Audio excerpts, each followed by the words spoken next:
Okay, Mike, it's a long time since we caught up with each other, and there's been a few comings and goings in the squad since we last spoke. Yeah, there has.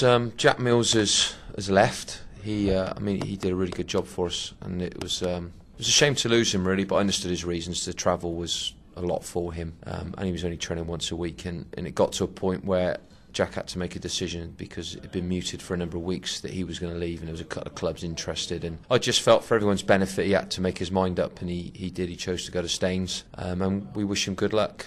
We've brought back Mark Bell. With Mark, the issue was always fitness. There was no doubts of his ability. He's gone to Bedford.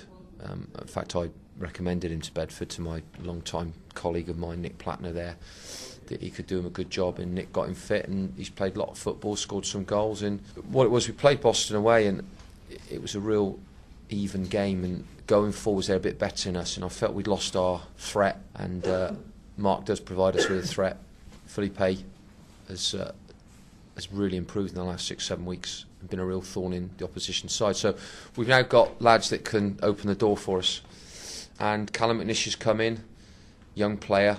And he's local too. Yeah, he was mentioned to me via an agent at the start of the season, but I had a lot of good players fit at the time, and I wasn't interested in Callum, and he sent his CV through a couple of weeks ago, and it was just about the time we realised Liam was going to be out for a number of weeks, and we got him in, and he made his debut at Guys. A really difficult game for him to play, but he did really well, and clearly you can see he can play. He's a really good size.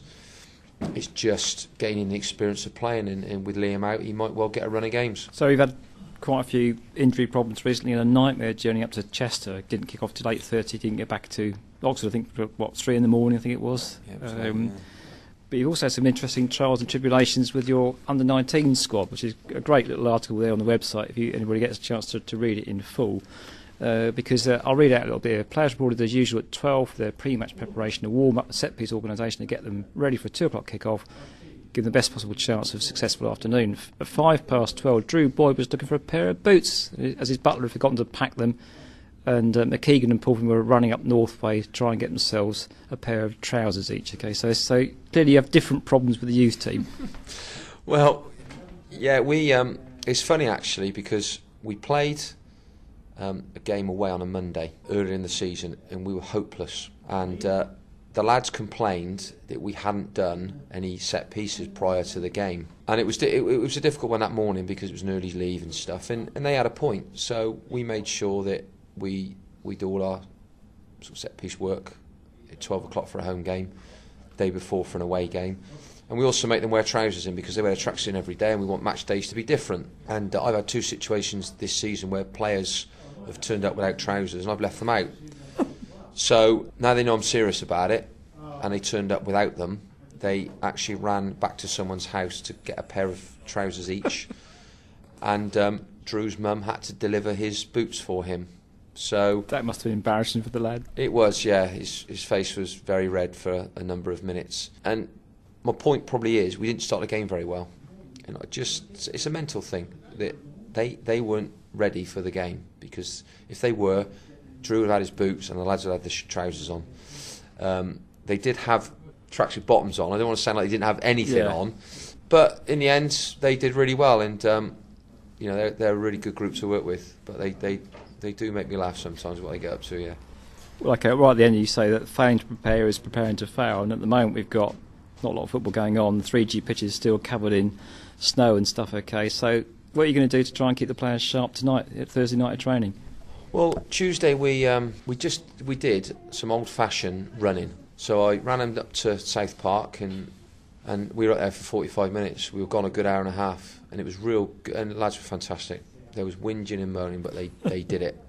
And tonight we got them in the clubhouse. We're going to be doing some circuit work, really, sort of arms and legs, and just keeping them going. I think for me at this level, because they've got so much else going on in their lives, they've got families, they've got work, there's stuff they've got to be doing. Very quickly, if they don't train, their minds can go away from football, and then the next time we see them might be a match day. And as I've just said in that article, preparation is really important. So if they have a week off and turn up on a Saturday, I'm not convinced they will be able to play as well as they could do without us getting them in. So it's a physical thing, obviously. More important, it's a mental thing. We've got a game Saturday. It'll get called off Saturday morning, and we'll be in Saturday morning if it's off to train ready for Monday. And Monday will be on, and we must make sure we can go out there and give ourselves a chance to get a victory. So if there's no football, you'll keep them training. But let's go back to the article, and there's a lot of nicknames in this article about the under-19s here. Let's pick out one, shall we? Zach, first team baller, McKeegan. I like the Jordan. I won't turn up when it's a big game. Jennings. Okay, so you can explain that off mic at some point. But when you were playing, did you have a nickname? I had two actually. The first one I had was when I was very young. I was an apprentice at Leicester, and born in Bristol. I had a bit of a twang in them days.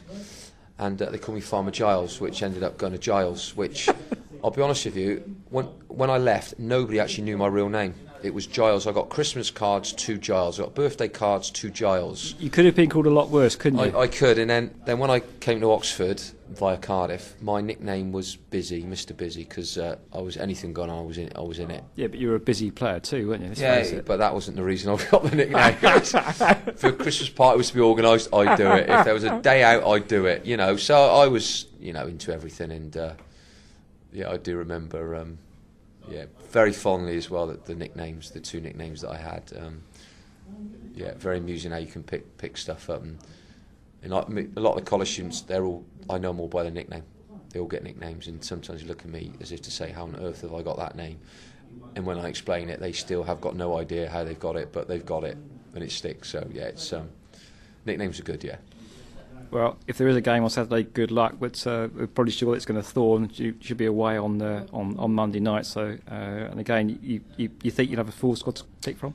Yeah, we went to Guiseley, and I had a full bench, but Basham couldn't come on, Cook couldn't come on, and Bell couldn't come on, and Holgate didn't even get stripped. So those four, fingers crossed, are available for the weekend. Malone's had a scan. We'll know more about him in the next couple of days. And Declan has a 3-game suspension for him, fingers crossed, games on Saturday, because then he can get two out of the way in the space of 3 days. But we can cope. We've got good players with good characters, and the last 4 games our performance levels have been really good, and we need to keep up that level to give ourselves a chance to win games.